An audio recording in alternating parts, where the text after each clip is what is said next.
Hello, this is Bert with an addendum to my pilot question.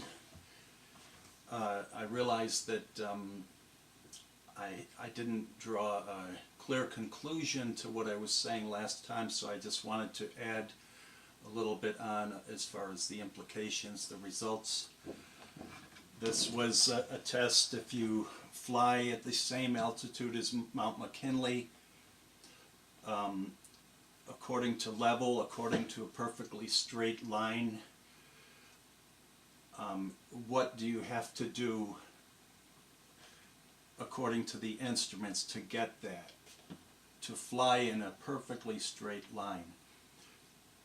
And then my question was, if you duplicate what you did on the instruments, you could even go back to the original experiment. But if the Earth was a ball, this is what you should experience. Here, your elevation starting point, Mount McKinley, 20,310 feet, airplane, 20,310 feet, 200 miles between them. Your starting point, ending point are equal. 200 miles reflects 5 miles of overall curvature, or 2.5 miles on each side.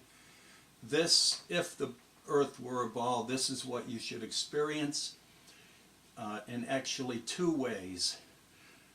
Number one, if you measure the elevation in the middle of the trip, this is almost 4 miles in the beginning and the ending. You should get a little bit over a mile of elevation. This is what you should experience if the Earth were a ball and if you're flying in a straight line. And I had already asked the question, well, can you fly in a straight line? And most people would say, yes, we can fly in a straight line. This is what you should experience. And the second, also from the starting point, that you should experience is you should be able to look from the airplane and see the hump of the Earth not much below the peak of Mount McKinley. From your starting point, you should be able to see the Earth come way up. And so I urge you to try it. You can do this.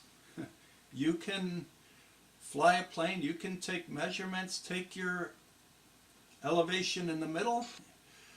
If it's so much less than the sides, that would indicate a ball. But if it's the same, if in the middle of the flight, if your elevation is 20,310 feet, when you fly in a straight line, you know that the Earth is a straight line below you.